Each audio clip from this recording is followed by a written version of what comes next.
Il y a un pilote dans le vaisseau de l'humanité, comme disait Jules Michelet, qui était un grand historien du 19e siècle.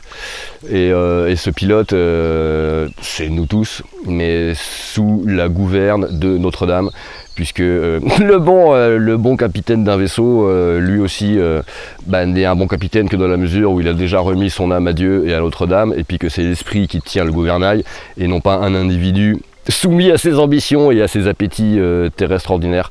C'est ça qui a toujours sauvé la France jusqu'alors, c'est de s'être maintenu en référence à des valeurs et à des principes qui la transcendaient, qui transcendent et qui dépassent notre humaine condition et notre humaine raison, mais qui par là même prennent un relais supérieur sur nos actions.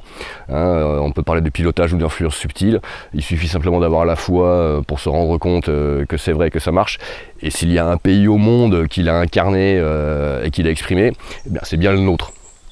C'est bien le nôtre, il s'agit de rendre honneur à la France, il s'agit de rendre hommage à tous ceux qui nous ont précédés, qui ont souffert et qui sont morts pour que nous ayons le luxe aujourd'hui de proposer des présentations comme celle-ci qui sont certes lourdes et coûteuses à mettre en place, mais qui néanmoins ne demandent pas plus d'efforts.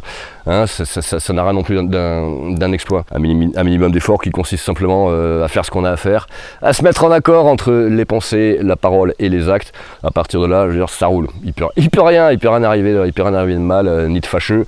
Ça se met en place. Et puis pour le coup, si le Notre Père, la tradition chrétienne a un sens, Notre Père qui est aux cieux, que ton nom soit sanctifié, que ton règne vienne et que ta volonté soit faite sur la terre comme au ciel. Ça veut bien dire qu'il y a un plan divin. Cela veut bien dire qu'il y a un projet divin pour cette terre. Ça veut bien dire qu'il y a un plan de Dieu et de Notre-Dame pour l'humanité.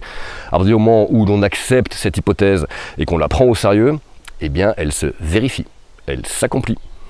Ce n'est pas de la croyance, c'est un constat empirique, objectif, neutre et qui marche. Et à partir du moment où ce constat a été posé, oui, je pense que oui, le vent se lève, les oiseaux chantent, ils sont contents et il y a de la joie, oui. Parce que la vocation de la France, qui est aussi pas mal jovienne et jupitérienne sous certains aspects, mais c'est effectivement la joie de vivre, la qualité de la vie, cette créativité et cette fraîcheur d'esprit, cet état d'esprit enfantin, mais dont parlait Bernanos, comme dont parlait Krishnamurti.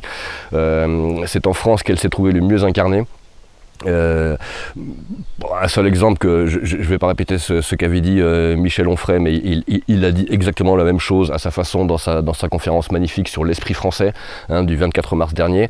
L'esprit français par opposition par exemple à l'esprit germanique ou à l'esprit anglo-saxon ou à l'esprit latin, c'est bien cette joie, c'est bien cette fraîcheur, c'est bien cette simplicité et c'est bien cette créativité, cette liberté, que ce soit dans les mœurs que dans le langage, mais toujours en respectant la liberté d'autrui, puisque encore une fois les droits humains et la liberté humaine dans la Déclaration des droits de l'homme, c'est que la liberté des uns s'arrête là où commence celle des autres, et cette réciprocité de la liberté entre les individus crée automatiquement entre eux une égalité, laquelle permet automatiquement la fraternité, puisque entre individus libres et égaux, on est comme entre frères et sœurs.